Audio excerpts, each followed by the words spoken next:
एक ऑर्केस्ट्रा था जिसमें मैं डांस भी करती थी। तो मुझे कुछ 500 रुपए मिलते थे उस मैं जहाँ पे रहती थी हॉस्टल में, वहाँ पास ही में 2 बच्चे थे, उनको मैं डांस सिखाती थी। काफ़ी मुझे डेथ थ्रेट्स आ गए, काफ़ी कुछ लिखा गया मेरे बारे में। आज सक्सेस स्टोरी में बेहद ही खास मेहमान हमारे साथ मौजूद हैं। हमारे साथ हैं राजश्री देशपांडे जी, जो न सिर्फ पर्दे पर बल्कि समाज में भी एक बदलाव लेकर आ रहे हैं। और उनकी पूरी जर्नी हम शुरुआत से उस पर बात करते हैं। थोड़ी बचपन से हम बात करना चाहेंगे। थोड़ा जानते हैं हम, नांदेड़ में आप पैदा हुई, पली बढ़ी औरंगाबाद में, लेकिन अपनी बचपन के बारे में कुछ चीज़ें जो लोगों को नहीं मालूम है वो बताना चाहेंगे आप? बचपन की बातें, औरंगाबाद में मेरा मराठी मीडियम स्कूल में मैं पली बड़ी हूँ। ऐसा एक वक़्त हम सब के जीवन में आया हमारे घर में, जब थोड़ा-सा मुश्किल ज़्यादा था। मेरी माँ ने काफ़ी घर को सँभाल लिया और फिर पापा ने जब जॉब मिली उनको फाइनली काफ़ी कुछ करने के बाद, तो थोड़ा बहुत घर सँभला था। पर हमने काफ़ी ऐसे दिन देखे और मेरा बचपन इस तरह से गया कि मुझे ऐसा लगता था कि पता नहीं, मतलब बचपन में मुझे ऐसा लगता था कि क्या पैसा ही सब कुछ चीज़ें हैं? क्या खुशियाँ सिर्फ़ उन्हीं से आती हैं? तो एक वक़्त था मेरे लिए, जब मैं ये सारी चीज़ें देखती थी तो मैं सोचती थी कि अ, कैसे बड़े होना है मुझे। एक ऑर्केस्ट्रा था जिसमें मैं डांस भी करती थी। तो मुझे कुछ 500 रुपए मिलते थे उसमें, वो बहुत ज़्यादा थे मेरे लिए। तो टूर करती थी तो मैं कुछ पैसे मिल जाते थे और हम लोग गाँव-गाँव जाके परफ़ॉर्म करते थे। सुर संगम नाम था उस ऑर्केस्ट्रा का, आज भी याद है मुझे। और गाँव-गाँव में जाके हम लोग लावनी हो या तो मैं पिया तो उससे नैना लागे रे पे डांस करती थी। फिर मैं झुमका गिरा रे पे डांस करती थी। तो मैं छोटी थी बहुत ही। मैंने कला को अ, बढ़ते-बढ़ते कला को थोड़ा-सा दूर रखना साइड पड़ा करा। मुझे, क्योंकि उस वक़्त इतने एवेन्यूज़ नहीं थे। नाटक और नृत्य से आप जीवन नहीं चला पा रहे हुँ। थे और तो इस वजह से एजुकेशन यही एक था, फाउंडेशन था कि जिससे आप कुछ कर पाओ उस दुनिया में। तो एक बिलीव भी होने लगा कि हाँ ठीक है, ये एक्स्ट्रा करिकुलर एक्टिविटीज़ है, पर प्यार तो वही था मेरे हुँ। लिए। लॉ की पढ़ाई की मैंने सिम्बायोसिस से। सिम्बायोसिस से, हाँ जी, हुँ। मैं पूना गई फिर, क्योंकि मुझे ऐसा लगने लगा कि औरंगाबाद में शायद कुछ है नहीं मेरे लिए। और एक हो जाता है ना कि एक शहर आपको बोलता है कि आप तुम कहीं और चले जाओ। नदियों की तरह हम लोग भी बहने लगे थे, तो मैं भी बह के पूना आ गई और मुझे एक वहाँ पे एक अलग फ्रीडम सा मिला। पर काम के चक्कर में, मतलब मैंने काफ़ी जल्दी, मतलब जब मैं पढ़ाई कर रही थी तभी मेरी माँ ने कहा था कि हम तुम्हारा खर्चा तो नहीं उठा पाएँगे। तुम लड़ झगड़ के पूना तो आ गई, पर कैसे करोगी? तो मैं उस वक़्त अ, मैं जहाँ पे रहती थी हॉस्टल में, वहाँ पास ही में 2 बच्चे थे, उनको मैं डांस सिखाती थी और उनका ख़्याल रखती थी। तो वहाँ पे कुछ पैसे मिल जाते थे, वो आंटी बहुत अच्छी थी तो वो खाना भी दे देती थी कभी-कभी। तो वैसे ही शुरुआत हुई, फिर नौकरी करने लगी। तो हॉस्टल की फ़ीस और अपना दिनचर्या का खर्चा मैं उठाने लगी, तो माँ भी मेरी ठीक थी, हाँ ठीक है चलो तुम तुम्हारा ख़्याल रख रही हो और एक पास भी हो रही हो लॉ हुँ। में। फिर करते-करते नौकरी मिली मुझे एक एडवर्टाइज़िंग एजेंसी में, क्लाइंट उस सर्विसिंग की। क्लाइंट सर्विसिंग, जो पता भी नहीं था कि है क्या चीज़। बस वो पोस्टर पे लिखा था कि आपको एक सनी मिलेगी, गाड़ी बहुत छोटी थी, तो मैं बहुत खुश हो गई, मैंने कहा हाँ, चलो, चलो गाड़ी तो मिल रही है। तो फिर पर एडवर्टाइज़िंग से फिर थोड़ा-थोड़ा प्यार होने लगा कि मुझे लगा कि अच्छा ठीक है, यहाँ पे मैं और कुछ कर सकती हूँ। पर वही है ना कि एक नशा सा चढ़ने लगा कि हाँ, आप पैसा कमा पा रहे हो। मैंने खुद की एजेंसी खोली, फिर मैं काफ़ी काम कर रही थी।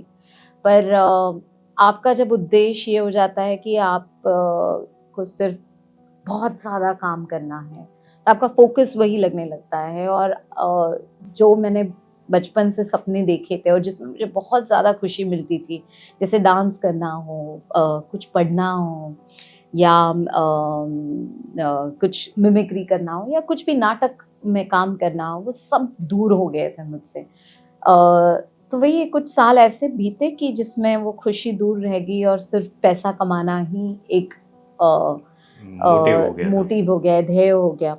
और वही है ना, क्योंकि माँ को देखा है हमेशा स्ट्रगल करते हुए, पैसा जुटाते जुटाते हम तीनों बहनों का खर्चा उठाते हुए। तो ऐसे दिन देखने के बाद आपको लगता है कि अरे हटो ये सारी बातें, पैसा कमाओ। पर वही है कि आप जब उस तरीके से चलने लगते हो, आप खोखले हो जाते हो अंदर से। तो कुछ अच्छा हुआ, कुछ सालों में, 6-7 सालों में मुझे वो फीलिंग आने लगी कि मैं खोखली होती जा रही हूँ और मुझे इससे बाहर गिरना चाहिए। तो फिर वही एक दिन ऐसा हुआ कि मैंने सोचा कि नहीं कर पाऊँगी मैं ये सब। और फिर दूसरे दिन मैंने कहा कि मैं नहीं कर पा रही हूँ ये, मैं छोड़ के मुझे नाटक और सिनेमा में देखना है, एक आज़माना है कि क्या हो सकता है। फिर मुंबई का मेरा जो एक जर्नी है वो शुरू हुआ। पुणे की लाइफ जो अच्छी खासी चल रही थी, एडवर्टाइजिंग की दुनिया, उसमें अपना खुद का एजेंसी, सब कुछ अच्छा चल रहा था, वो छोड़ के जब मुंबई आए तो कैसा यहाँ पर रिसेप्शन मिला, क्या कुछ हुआ वो बताइए? मुश्किल तो है ऑफ कोर्स, क्योंकि कहीं से भी नहीं आए आप, आपको ज़ीरो से शुरू करना है। लोगों से मिलना है, बोलना है कि हाँ मैं भी एक कलाकार हूँ, मुझे सीखना है, मुझे काम करना है। तो संघर्ष तो बहुत रहा, बहुत ज़्यादा रहा। और मतलब ये भी था कि काम की भूख तो हमेशा थी और आज भी है। मतलब मैं अगर गाँव में काम करती हूँ, इसका मतलब ये नहीं है कि मैं ऑडिशन नहीं देती थी। इसका मतलब ये नहीं कि मैं लोगों से नहीं मिलती थी। इसका मतलब ये नहीं है कि मैं काम की तलाश में नहीं थी, मैं हर रोज़ काम की तलाश में हूँ। हाँ, बस ये है कि मुझे अच्छा काम करना था। मुझे ऐसे चीज़ों का हिस्सा होना था जिसमें कुछ बात है। मतलब जैसे अगर सेक्रेड गेम्स अगर आप देखा जाए तो, या मंटो देखा जाए तो, मुझे पता है कि मैं क्या कर रही हूँ, मैं क्या किरदारों पे काम कर रही हूँ। जैसे ट्रायल बाय फायर हो गया, या अब एंग्री इंडियन गॉडेसेस हो गया, या फेम गेम हो गया, ये मुझे पता है कि मैं किन चीज़ों का हिस्सा हो रही हूँ। मुझे ऐसे ही अच्छे किरदार करने थे। तो वही मैं बोल रही हूँ कि वो किरदारों की भूख तो हमेशा है और वो तलाश हमेशा जारी रहेगी। पर इसके लिए तो संघर्ष करना पड़ेगा। आप एक ऐसे इंडस्ट्री का हिस्सा हो जहाँ पर पीआर या जहाँ पर बाकी सारी एक्टिविटी पे भी ध्यान दिया जाता है, उसमें हम थोड़े कम होंगे। हम गाँव से आए हैं, हम थोड़ा कम होंगे, पर हम उस पे भी काम कर सकते हैं। अच्छा, आपके अंदर एक इनहेरेंट टैलेंट था, गॉड गिफ्टेड चीज़ें थी, कंप्लीट एंटरटेनमेंट पैकेज थे, लेकिन मुंबई आए तो कैसे अप्रोच किया, कैसे शुरुआत हुई आपकी? थिएटर से ही शुरुआत हुई। आते लोगों से मिल थिएटर के, ज्वाइन किया हाँ, आपने? थिएटर, लोगों से मिली, बातें की, समझा क्या हो रहा है क्या नहीं। बहुत सारे ऑडिशंस दिए और मुझे लगता है कि ऑडिशंस इज़ वेरी इम्पोर्टेंट। आप ऑडिशन को बिल्कुल भी नेगेटिव नहीं देखना चाहिए, क्योंकि आपको वो एक 10 मिनट में पेपर दिया जाता है और आपको बोला जाता है परफॉर्म करो। आप उसकी कभी पहले तो बैकग्राउंड भी नहीं पता चलता था कि हैं क्या, क्योंकि इतना वक्त नहीं होता है ना। तो आपको अपना एक उस कैरेक्टर का उन लाइंस का अर्थ निकालना है, उसका बैकग्राउंड निकालना है, वो कौन है, कहाँ से आई है, ये सब आपको इमेजिनेशन लेवल पे लेके जाके काम करना है। तो कितना काम है ना, ये एक एक्सरसाइज ही हुआ। तो मैं हमेशा ऑडिशंस को पॉजिटिवली देखा है कि अरे यार, मुझे कुछ नया करने को मिल रहा है। हर एक पेज मुझे लगता है कि अरे ये तो यहाँ से भी हो सकता है। बहुत सारे ऑडिशन दिए, कुछ ऑडिशन में क्रैक हुआ, कुछ नहीं हुआ। पहला पर ऑडिशन क्रैक करने में कितना वक़्त लगा? मुझे लगता है कि angry Indian goddesses was my the best one, क्योंकि बाकी ऑडिशंस बहुत क्रैक नहीं हो पाए। कुछ-कुछ मैंने काम किया यहाँ-वहाँ, मतलब कभी बड़े फ़िल्मों में 1 दिन का काम कर लिया, क्योंकि तलाश, किक जैसी फ़िल्मों में काम किया है? किया, क्योंकि 1-2 दिन के काफ़ी अच्छे पैसे मिल रहे थे उस वक़्त के लिए, तो बहुत ज़्यादा थे वो। तो एवें यहाँ-वहाँ काम किया, फिर एक सीरियल में भी छोटा-सा काम कुछ तो किया। लोग कहेंगे। बहुत लोग तो मुझे उससे जानते हैं। मतलब मैं अभी मेरी फ्रेंड की माँ से मिली, वो बोलती कि तुम वो हो ना, वो हासिनी, आप तुम वही हो ना। तो देखो टीवी मतलब का 10 पेनिट्रेशन साल बहुत है और उसका बहुत इम्पैक्ट ज्यादा, ज़्यादा है। वही वही तो आज भी वो मुझे उससे याद रखती, तो इसका मतलब बहुत ज्यादा है। तो ऐसे बहुत छोटा छोटा काम किया। फिर एंग्री इंडियन गॉडेसेस मिलने के बाद थोड़ा सा एक था कि अच्छा, कुछ ऐसे इंटरेस्टिंग लोगों के साथ काम करने मिला, कुछ एक गाइडेंस मिला, मेंटर्स मिले, नलिन, दिलीप, ऐसे अच्छे लोग मिले जिन्होंने मुझे सिखाया कि तुम्हें किस तरह का काम करना चाहिए। बहुत सारी पढ़ाई भी की उसके लिए, जैसे किताबें पढ़ना हो, अलग अलग ऑथर्स को पढ़ना हो, ट्रैवल किया, लोगों से मिली, ऑब्जर्व किया, तो ये सारी चीज़ें बहुत प्लस हुई। तो angry Indian goddess is my foundation. वहाँ से जो शुरुआत हुई और वहाँ से जो दुनिया देखना और समझना और परखना और क्या करना चाहिए। फिर ऑफ कोर्स मैं नेपाल में थी अर्थक्वेक के बाद, तो वहाँ पे काम करने के बाद वो गांव में काम करना शुरू हो गया। और वैसे ही फिर चॉइसेस भी होते गए। सेक्सी दुर्गा की मैंने, एस दुर्गा, फिर ऐसे छोटे छोटे ऐसी फिल्में की जिसमें कुछ अर्थ है, जिसमें कुछ कहानी है, जिसमें दुनिया की और लोगों की बातें हो रही हैं। तो काफ़ी रियलिस्टिक काम करने का मुझे मौका मिला। कुछ विवाद भी उठते गए। उस जो विवाद हो रहे थे, उनका आपकी प्रोफ़ेशनल लाइफ़ पे या पर्सनल लाइफ़ पे कितना असर हो रहा था? नहीं, ऑफ कोर्स विवाद तो काफ़ी मतलब ये हुआ हम पे, क्योंकि सिनेमा फिर लोगों तक नहीं पहुंच पाया।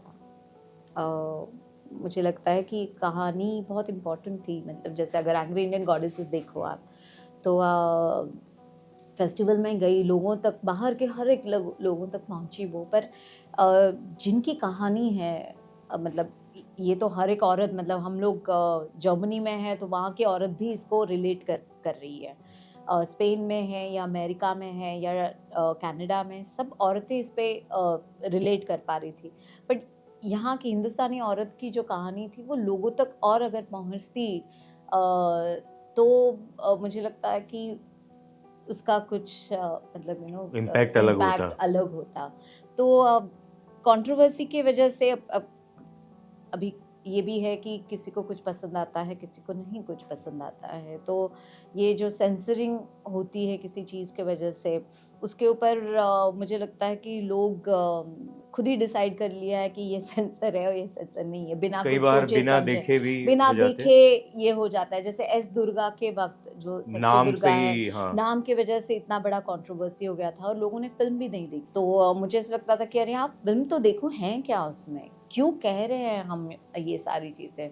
और उस वक्त बहुत ही ख़राब हालत हो गई थी। मतलब फिल्म को तो इनिशियली बैन कर ही दिया था, पर उसके बाद काफ़ी मुझे डेथ थ्रेट्स आ गए, काफ़ी कुछ लिखा गया मेरे बारे में, कि आप एक हिंदू होने के बावजूद भी आप ऐसा करिए। तो ये इसके वजह से थोड़ा सा मतलब वही है ना कि आप, मेरे घर पे भी कॉल गए, तो थोड़ा एक डरावना सा माहौल था। लेकिन आपको डर नहीं लगता इस तरह के प्रोजेक्ट्स में काम करने के ऊपर कि आपको एक टैग में डाल दिया जाएगा या आपको इस टैग क्या, तरीके के अगर सोचा जाएगा? समाज के बारे में हम बोल रहे हैं तो समाज के हर एक हिस्से को हमें बताना होगा। लेकिन आप स्मिता पाटिल जी ने जब काम किया था, मतलब मंथन हो या निशांत हो या चक्र हो, तो जब चक्र में उन्होंने एक सीक्वेंस है जहाँ पे वो नहा रही हैं, तो उन पे एलिगेशन लगाया गया था कि आपने न्यूडिटी ये की है। तो उन्होंने कहा कि आप कहीं पे भी चले जाओ, गांव में या स्लम एरिया में, अभी भी मतलब ये बहुत सारी जगह, कहाँ थे टॉयलेट्स? वहाँ की औरतें खुले में ही नहाती थी। वो उन्होंने वो कहानी, वही कहानी थी कि वही एक दर्द है ऐसी औरतों का कि जो जिनको खुले में नहाना पड़ रहा है, ऐसी औरतों का जो इन सारी चीजों से गुजरती हैं।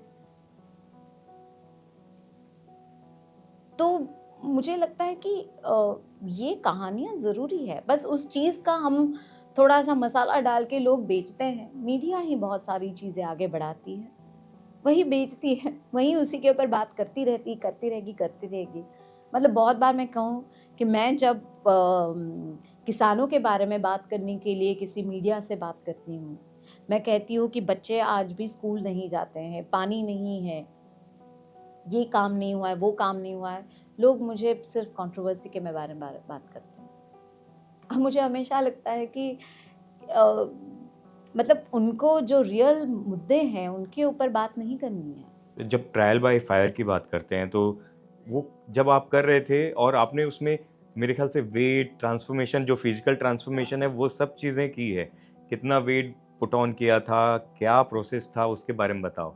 नहीं, बहुत ही इम्पोर्टेंट कहानी है ये। और एक तो ब्रीफ में भी यही था कि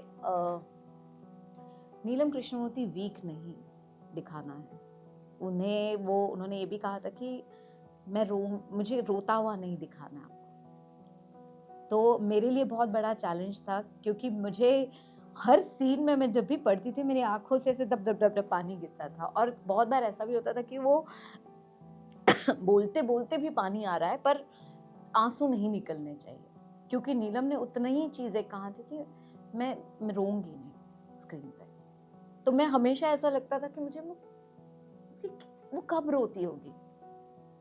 वो पूरी रात रो के जब सुबह उठती है और सुबह का आप सीन लगाते हो, क्योंकि मेरे लिए ये है कि सिर्फ वो उतना ही सीन इम्पोर्टेंट नहीं है, उसके पहले क्या हुआ है वो भी इम्पोर्टेंट है।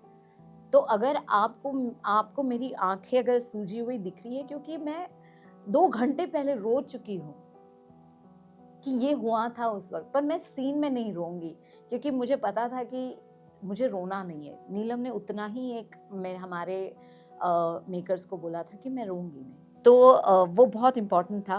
ऑफ कोर्स वेट एक बहुत बड़ी बात थी, क्योंकि वो पूरी जर्नी थी। वो 22 साल हमने जो दिखा है स्क्रीन पे, वो एक जर्नी थी, और उस जर्नी के लिए मुझे वो ट्रांसफॉर्मेशन दिखाना बहुत ज़रूरी था। तो मेरे कुछ 16 केजी मैंने पुट ऑन किया था। तो मैं थी लगभग 50 के करीब जब मैं फेम गेम कर रही थी, फिर मैं 66 हो गई थी। और वो कैरी करके मुझे उस किरदार को निभाना। तो of course weight is one of the part, but internally Neelam को समझना वो मेरे लिए बहुत चैलेंजिंग था। और उस रेज को समझना, आज ही मैं मेरी एक दोस्त के साथ रेज के बारे में बात कर रही थी कि सिनेमा में आर्ट में हम रेज को, अपने गुस्से को, अपने अंदर चलने वाले उस ज्वालामुखी को हम कैसे दिखाते हैं स्क्रीन पे। तो जिस तरीके से मुझे लगता है नीलम का एक रेज था, उसने कहा कि कुछ भी हो जाए मैं लीगल सिस्टम को हाथ में लेके काम करूंगी। उसने 25 साल लगे, आज भी वो रोज सुबह उठ के ट्रायल कोर्ट जाती है और अब हर एक चीज़ के बारे में बात करती हैं। उसने सिर्फ उस रेज को इस्तेमाल अपने खुद के बच्चों को न्याय देने के लिए नहीं किया, उसने उन सारे बच्चों को जो और सारे लोगों को न्याय देने के लिए किया।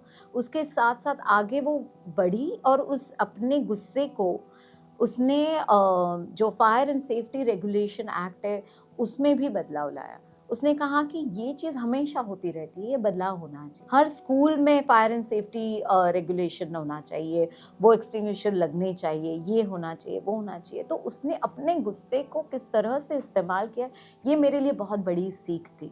तो ये मुझे लगता है कि मैं बहुत सारी चीज़ें मेरे किरदारों से भी सीखी हूँ, जो मैंने मेरे सोशल वर्क में भी लाया है, कुछ सोशल वर्क से मैंने मेरे किरदारों में डाला है। तो ये मेरे लिए बहुत बड़ी बात थी नीलम कृष्णमूर्ति को पोर्ट्रे करना और उस पूरी जर्नी में जाना, एंड एज एन एक्टर उसे प्रिपेयर करना, क्योंकि बहुत सारी चीज़ें वो इमेजिनेशन में भी है, मेरे बच्चे नहीं हैं, पर एक माँ का दर्द क्या होता है उसे समझना। तो ज़रूरी नहीं है कि बच्चे होना ही चाहिए, पर उस चीज़ को समझना कि बहुत सारी ऐसे लोग हैं। मैं खुद मेरे माँ की बात कहती हूँ कि मेरी माँ ने जब मेरा बड़ा भाई खोया था, वो भी मेडिकल नेग्लिजेंस के वक्त। इमेजिन, पहला एपिसोड जब मेरी माँ ने देखा, उसको बहुत सारी चीज़ें नहीं पता थी, देखा और उसने, मेरी माँ ने कहा कि काश मेरे पास वो पावर होता, या मैं खुद खड़ी रहती उन मेडिकल सिस्टम के खिलाफ जिन्होंने मेरे बच्चे को ठीक तरह से नहीं देखा और उसने वो बच्चा खोया। तो मुझे लगता है कि ये पूरी जो मेहनत थी वो काम में आई जब किसी ने उठ के कहा कि मुझे फाइट करना चाहिए था, मुझे बोलना चाहिए था, मुझे कुछ स्टेप लेने चाहिए थे। तो मेरे लिए यही इम्पोर्टेंट है कि पूरा जो रिसर्च है, मेंटली, फिज़िकली, इमोशनली, आप एक किरदार को जब काम करते हो और जब काम होने के बाद इसका इस तरह से आपको रिस्पॉन्स मिलता है, तो यही बहुत बड़ी बात है मेरे लिए। बाकी सब तो मतलब अच्छा है, आप उसके साथ-साथ जो रिकॉग्निशन मिलता है, पर मेहनत का अगर फल इस तरह से जाता है, जब लोगों में बदलाव आता है, लोग उस चीज़ को समझते हैं। वो सिर्फ एक किरदार नहीं, आप उसको जीते हो। और जब आप जी रहे थे, तो उससे निकलना बड़ा मुश्किल होता है, वो इस ग्रीफ़ और वो, क्योंकि आप पढ़ते हुए भी आप जी। इमोशनल हो रहे हो, लेकिन आपको कंट्रोल करना है। कितना टाइम लगा उससे निकलने में? नहीं, मुश्किल तो होता है, ऑफ कोर्स। नीलम आसान ये नहीं है, पर मुझे लगा कि मुझे रखना है नीलम को, मुझे बाहर नहीं निकालना है, आज भी क्योंकि है। हाँ, मतलब बहुत सारी ऐसी चीज़ें हैं, आप पूरी तरह से किसी किरदार को निकाल नहीं सकते। कुछ किरदारों को तो आप, मुझे लगता है कि मैं जैसे इस्मत चुगताई हैं या सावित्रीबाई फुले हैं जो सत्यशोधक से हैं, मुझे लगता है कि इनको मुझे रखना है, हमेशा के लिए रखना है, क्योंकि मैंने इतना कुछ सीखा है उनसे।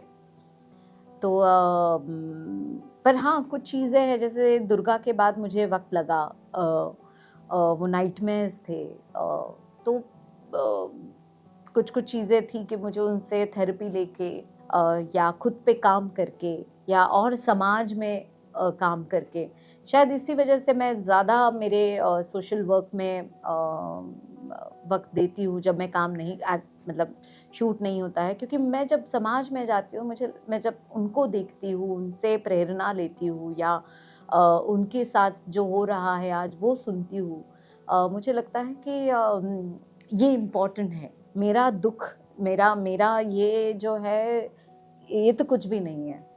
समाज में जो हो रहा है वो बहुत ज़्यादा है, और फिर मैं माइंड डाइवर्ट कर देती हूँ, और फिर मुझे ऐसा लगता है कि अच्छा, काम करना है, काम करना है, काम करना है। तो फिर माइंड मेरा पूरा डाइवर्ट हो जाता है, तो मैं उस किरदार से, उस चीज़ों से एम्प्टी हो जाती हूँ। और बचपने में जिन एक्ट्रेस के गानों पे आपने डांस किया, माधुरी दीक्षित के, उनके साथ फेम गेम में साथ में आई थे। नो भई, वो तो मतलब एक, मैं जब उनसे पहली बार मिली तो मैंने कहा मुझे 10-15 मिनट लगेंगे, थोड़ा-सा पहली बार जब मैं फेम गेम के सेट पे ही मिली एब्ज़ॉर्ब उनसे, करने के लिए। अब्ज़ॉर्ब करने के लिए कि हाँ, हम माधुरी दीक्षित है।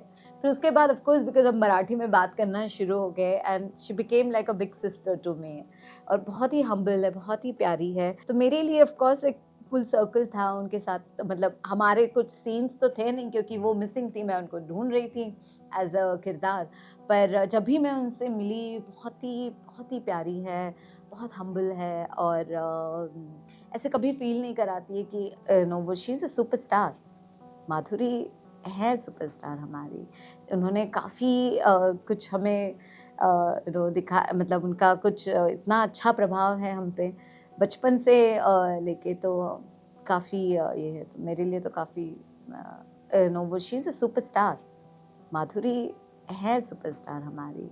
उन्होंने काफ़ी कुछ हमें दिखा, मतलब उनका कुछ इतना अच्छा प्रभाव है हम पे, बचपन से लेके, तो काफ़ी ये है, तो मेरे लिए तो काफ़ी और आपने नसीर भाई के थिएटर में भी काम किया, नसीरुद्दीन शाह के, उनके साथ में। और पिताजी का किस्सा है कि जब नसीर भाई उनसे मिले, तो पहचान नहीं ये पाए कहाँ थे। से पता चला तुम्हें? बहुत रिसर्च कर लिया। हाँ, क्योंकि हमारे यहाँ पे सिनेमा देखने का इतना ये नहीं था ना, मेरे पिताजी बल्कि इनफैक्ट एक किस्सा मैंने सुना, मेरे पेरेंट्स एक्स्ट्रा इनकम के लिए सिनेमा हॉल में टिकट पे तब ना स्टैम्प मारा करते थे, तो कुछ 10 रुपए ऐसे मिलते थे दोनों को मिला के। तो वो अपना पूरा दिन का काम करने के बाद शाम को थिएटर में जाके स्टैम्प मारते थे टिकट पे। उनका उतना ही ये था सिनेमा के ऊपर। बहुत कम उन्होंने देखा, पढ़ा, क्योंकि वही वो बचपन से लेके काम ही करते आए ना। तो उस वजह से, और जिस घर से आए हैं वहाँ पे किताबों का इतना ही नहीं था। आप आर्ट को फ़ॉलो करें इतना भी नहीं था। तो सिनेमा देखना और नाटक देखना, ये सारा कल्चर ही नहीं था उनके लिए। उनको लगता था कि ये सिर्फ़ पैसे वाले लोग करते थे। उनके लिए वही था कि घर कैसे चले, बच्चों को कैसे पढ़ाए। अब 3 लड़कियां हैं, 3 लड़कियों की शादी कैसे हो, तो ये सारे प्रॉब्लम्स ही थे उनके इसमें। तो हमारे लिए जो इतवार को सेब आना या वो बन मस्का आना, यही हमारी पार्टी थी। तो हमारे लिए वो सिनेमा देखना था ही नहीं बचपन में। तो मैं ही अकेली थी जो मुझे डांस करना है, मुझे नाटक में भाग लेना है, मुझे ये करना है, मुझे वो करना है। मैं ही एक थोड़ी रिबेल थी, अदरवाइज घर में वही जिद्दोजहद से ही चलती थी दुनिया। तो इस वजह से पापा ने इतना नहीं उनको समझ में आया। तो वो थिएटर में हम लोग प्ले था, नसीर सर का, मिलने आए थे। तो पापा थोड़े से एक तो हड़बड़ गए कि बहुत बड़ा कोई आदमी आया है ये वो, और उन्होंने कहा कि आप क्या करते हैं। तो पर नसीर सर बहुत प्यारे, उन्होंने कहा ये मेरा ऑडियंस है। कि ये मुझे किरदार की तरह देखेंगे, ये नहीं देखेंगे कि मैं नसीर हूँ करके। तो Naseer sir was very nice and very humble. And मेरे पापा को मैंने फिर उनको फिल्में दिखाई ऑफ कोर्स बाद में, पर अच्छा है, मुझे लगता है कि उनके साथ जुड़ने का मौका कैसा मिला व्हिstling वुड में? हाँ जी, हाँ भाई, व्हिstling वुड से मेरे उनका थिएटर ग्रुप ज्वाइन किया। फिर वहाँ पे मैं बैक स्टेज करती थी। तो आप थिएटर में पहले बैक स्टेज आप कभी लाइट कर लो, कभी साउंड कर साउंड कर लो लो, कभी कपड़े घड़ी कर लो, कभी झाड़ू मार लो। और कोई नहीं आया तो प्रॉक्सी उसकी जगह कर प्रॉक्सी लो। उसकी कर लो। तो वहाँ वहाँ से ही शुरुआत होती है। तो वैसे ही थोड़ा थोड़ा यहाँ वहाँ काम करते करते करते शुरुआत हुई। और वही है ना कि मुझे क्या हुआ कि मैंने जब एडवर्टाइजिंग से मैं आगे बढ़ के एक्टिंग में काम करना शुरू किया, वक्त मिल गया एकदम से, कि मैं इतना बिजी रहती थी। जब 6-7 साल मैंने जब एडवर्टाइजिंग में मैंने वक्त बिताया, तब मैं बहुत बिजी थी। वक्त ही नहीं था मुझे कुछ पढ़ने को, नाटक देखने को, सिनेमा देखने को, कुछ नहीं था। क्योंकि हमेशा ये था कि पैसा कमाना है, कुछ भी हो जाए, ये खरीदना है मुझे, मुझे मेरी माँ के लिए ये खरीदना है, गाड़ी खरीदनी है, मुझे वो करना है, मुझे वो करना है। तो हर एक चीज़ मटेरियलिस्टिक थी मेरे लिए उस वक्त। सडनली वक्त मिला तो मुझे ऐसा था कि जितना भी थोड़ा बहुत पैसा मैंने बचा के रखा है, मैं घूमूंगी, मैं दुनिया देखूंगी। हम ना भूल जाते हैं, हमें लगता है कि ये इतना मीटिंग कर लूँ, इतना फिल्म कर लूँ, इतना मैं इतना पैसा कमाऊंगा, फिर मैं करूँगा। करते करते करते वक्त निकल जाता है। आपकी पूरा मतलब आपकी आप बूढ़े हो जाते हो, तब हम तो आपको लगता है कि काश मैं हाइकिंग के लिए चला जाता, काश मैं दुनिया देख लेता। तो मुझे ये था कि मुझे अभी मिस नहीं करना है, मुझे जीना है और मुझे बहुत अच्छी तरह से जीना है। तो मुझे जितना वक्त मिला था मैंने अपना बैग पैक कर लिया। और मुझे ऐसा था कि मैं, ज़रूरी नहीं कि मेरे लिए बहुत बड़ा 5 स्टार होटल चाहिए, मैं तो कहीं पे भी हॉस्टल विस्टल में भी रुकती थी। तो मैंने दुनिया देखना शुरू किया, लोगों से मिलना समझना शुरू कर दिया, पढ़ना शुरू किया, देखना शुरू किया। तो थिएटर के साथ साथ मैं वहाँ पे वक्त बिताती थी। और मटेरियलिस्टिक लाइफ तो वैसा था ही नहीं, तो भले ही काम नहीं था तो जितना थोड़ा बहुत पैसा था उससे चल जाता था। तो मेरे लिए ऐसा बहुत फैंसी चीज़ें मुझे वैसे भी फैंसी नहीं करती है। मुझे लगता है कि एक अच्छी किताब पढ़ लो, वो मेरे लिए बहुत बड़ी चीज़ हो जाती है। या कोई एक अच्छी जगह देख लो या कुछ सीख लो। जैसे मैं कलरीपयट्टू सीखने चली गई, कथकली सीखने चली गई। मैं छत्रपति शिवाजी महाराज के वेपन्स सीखने चली गई कोल्हापुर। ऐसे कुछ चीज़ें मुझे मज़ा आता है करना। पॉजिटिव बात हुई ना, तो मैं यहाँ पर नवांगन की बात करना चाहूँगा। इसकी शुरुआत कैसे हुई, क्या मोटिव था और कब शुरू हुआ? ये जैसे मैं जब एडवर्टाइजिंग छोड़ के मैं बॉम्बे एक्टिंग के लिए आई थी, तब से मैं काफ़ी जगह पे, मतलब 15 साल पहले की बात करूँ, तब मैं वॉलंटियर बहुत करती थी हर एक अलग अलग जगह पे। कहीं मैं बीच क्लीनअप पे चली गई, या कहीं मैं शेल्टर होम में, ट्रैफिक शेल्टर होम में बच्चों के साथ वक्त बिताती थी, या कहीं मैं गांव-गांव में ऐसे ही घूमती थी। फिर मैं नेपाल गई और श्रीनगर गई। तो ऐसे जब अलग-अलग जगह काम करते वक़्त, जैसे नेपाल का मेरे ऊपर बहुत असर पड़ा, क्योंकि जब मैं निकल रही थी वहाँ पे तो मुझे ऐसा लगा कि हमने सस्टेनेबल काम नहीं किया है, एम्पावर नहीं किया है। हम गए वहाँ पे, अच्छा घर टूट गए घर बना दो, अच्छा स्कूल टूट गए स्कूल बना दो, अच्छा ये ला दो, वो ला दो, वो ला दो। तो हमने सिर्फ प्रोवाइड किया और हम वहाँ से निकले। पर ये गलत था मेरे हिसाब से। मुझे ऐसा लगा कि हमने लोगों को इकट्ठा नहीं किया, हमने लोगों में वो प्रेरणा नहीं जागृत की कि अभी आपको अपने गांव को देखना है, समझना है। आपके जो बच्चे हैं यहाँ पे जो ऑर्फन हो गए हैं, मेरे पास 15 बच्चे थे। अभी मुझे ऐसा ये हो रहा था कि इनका भविष्य क्या करेंगे ये? तो उसके ऊपर हमने काम नहीं किया। तो वो एक ये था, और मुझे ऐसा था कि मैं नेपाल वापस जाके मैं कैसे काम करूँगी? तो मेरे लिए वो एक हमेशा एक, अभी भी मुझे लगता है कि काश मैंने जाना चाहिए था, सब छोड़-छाड़ के यहाँ पे और रह के वहाँ पे काम करना चाहिए था। तो वो वक़्त था, फिर एंग्री इंडियन गॉडेसेस भी चल रहा था, और उसके बाद मैं घर पे थी कुछ वक़्त, और मेरी माँ ने कहा कि तुम जिस चीज़ को समझती हो वहाँ से शुरू करो काम। तो मैं गाँव में घूम रही थी हमारे मराठवाड़ा के यहाँ पर, और मैं पानी के बारे में सोच रही थी, क्योंकि उस वक़्त काफ़ी सूखा, ये 2015 की बात है, सूखा के ऊपर काफ़ी बातें हो रही थी, दुष्काल जो चल रहा था, और उस वक़्त maximum suicide, farmer suicide was in Marathwada area. तो मैं छोटे गाँव में घूम रही थी, कुछ मेरे रिलेटिव्स भी रहते, उनके घर भी गई, कुछ किसानों को, कुछ फैमिलीज़ को मैं जानती थी, वहाँ पर भी गई। तो ऐसे बहुत लगभग 3-4 महीना मैं घूम के रिसर्च करके मुझे ऐसा लगा कि मुझे काम शुरू करना है पानी पे पहले। तो पानी पे एक छोटे से गाँव से मैंने शुरू किया, वहाँ पर लोगों को इकट्ठा किया, और इसी वजह से शायद मैं जानती हूँ कि किसानों के यहाँ पर कैसे काम करना है, लोगों को कैसे इकट्ठा करना है। तो लगभग 6 महीना लगा मुझे उनको इकट्ठा करके, उनसे बात करके, वो पानी के जो पानी पे काम करने वाले हैं, क्योंकि मैं तो करने के लिए गई थी, मुझे कुछ टेक्निकल पता नहीं था। तो तब मैंने जो एनवायरमेंटलिस्ट थे उनको इन्वॉल्व किया, कहीं से लोगों से माँग के पैसे इकट्ठा किए। तो 6 महीने में मैंने पूरा बना लिया, और 15 दिन में मैंने, मतलब 1.5 लाख रुपए बन गए थे मेरे पास उस वक़्त, और 15 दिन में मैंने लगभग लोगों को इकट्ठा जितना किया था, कुछ मशीनरीज़ लाया था, उन सब में मैंने वो रिवर को रिवाइव किया। कौन से साल की बात? ये 2015 की। 15 की। पर फिर बाद में मुझे लगा कि हाँ, हो गया, बहुत अच्छा काम हुआ, मैंने फ़ोटोज़ खींचे, मैंने बातें की उसके बारे में। पर ऐसा लगा कि उसके आगे क्या? क्योंकि उससे तो बदलाव नहीं होगा ना। पानी पे काम होने के बाद आगे क्या होना चाहिए ना? किसान खेती कर रहे हैं, नहीं कर रहे।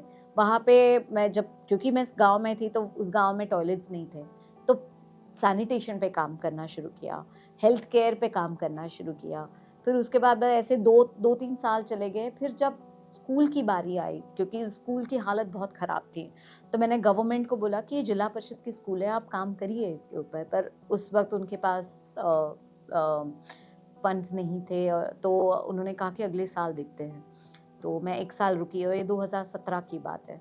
तो मैं 1 साल रुकी, 2018 में फिर मैं उनके पास गई, और उन्होंने कहा कि इस साल भी शायद थोड़ा-सा ये है, हम अगले साल बात करते हैं। तो फिर मैंने उनको कहा कि सर, आप सिर्फ़ मुझे परमिशन दीजिए, मैं बनाती हूँ। तो ये एक इम्पल्स डिसीजन था मेरे लिए। तो मैंने जंप तो कर लिया, पर मुझे समझ में नहीं आ रहा था कि मैं करूँगी कैसे? तो उस वक़्त नभांगन का जन्म हुआ, क्योंकि बहुत बड़ा प्रोजेक्ट मैंने हाथ में लिया था। उसके पहले वाला तो मैनेज कर पा रही थी मैं 3-4 साल, पर स्कूल के लिए काफ़ी फंड्स की ज़रूरत थी। तो मैंने फिर रजिस्टर किया नॉन प्रॉफ़िट को, कि जिससे लोग प्रॉपर्ली डोनेट कर सकें। फिर फॉर्च्यूनेटली मुझे सपोर्ट मिला लोगों से। 2 साल लगे स्कूल बनाने में। 2018 से लेके 2020 तक मैं स्कूल बना रही थी। कुछ 400 लोगों ने, 400 से भी ज़्यादा लोगों ने डोनेट किया। मतलब 1 रुपए से लेके लोगों ने डोनेट किया है, और उन सबकी मैं आभारी हूँ कि उनके वजह से मेरी स्कूल बनी।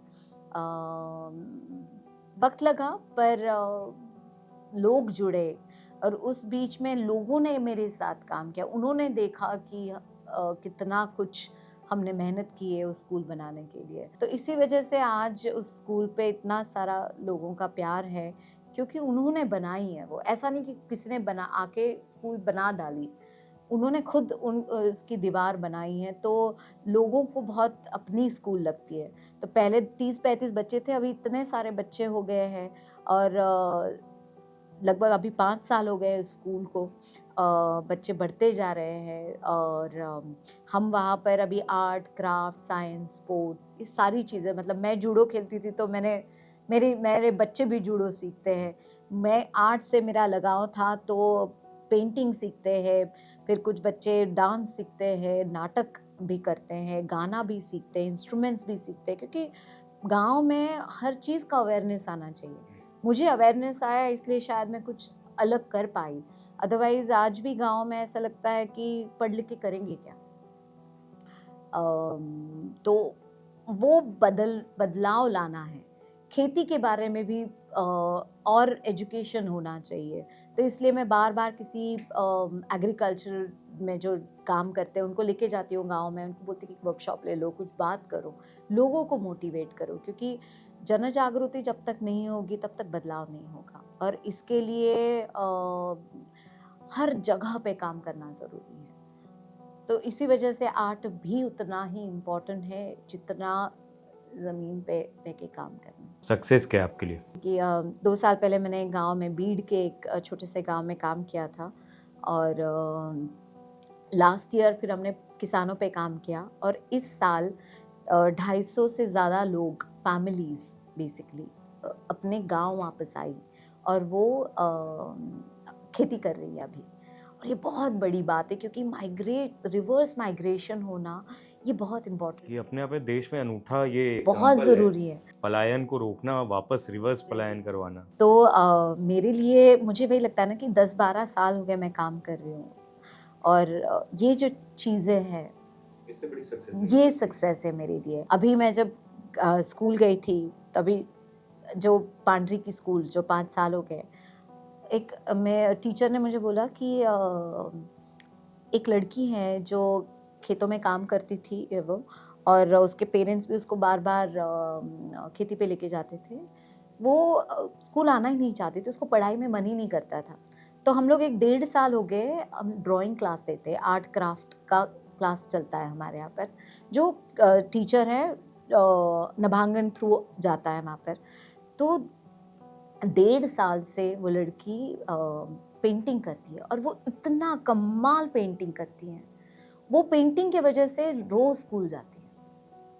तो मेरे लिए वो सक्सेस है कि ये बदलाव होना, भले ही वो पढ़ाई करने के लिए नहीं, वो पेंटिंग करने के लिए उसको स्कूल की दिशा उसने ली है, ये सक्सेस है। मेरे बच्चे जूडो का अभी उन्होंने एक सिल्वर मेडल मिला, कितनी बड़ी बात है। वो पूरे गाँव में उसकी आज ये हुई, मतलब जो 15 बच्चे जाते थे जूडो के लिए, 50 बच्चे अभी पढ़ने जा रहे हैं। तो ये सक्सेस है मेरे लिए कि बदलाव सस्टेनेबल तरीके से होना। ऐसे नहीं कि हाँ, एक बार हो गया। ये 10 साल की मेहनत है जिसकी वजह से आज मैं देख रही हूँ कि हाँ, ये एक छोटी-छोटी चीज़ें होती है ना, तब मुझे खुशी होती है। आने वाले प्रोजेक्ट्स बताइए आपके। मेरे अभी चल रहे हैं, देखते हैं। अभी अमेज़न का एक शो मैंने जो कहा था, वो शायद रिलीज़ होगा इस साल। वो भी काफ़ी इंटरेस्टिंग कहानी है। और कुछ फ़िल्में अभी चल रही हैं, देखते हैं क्या होता है।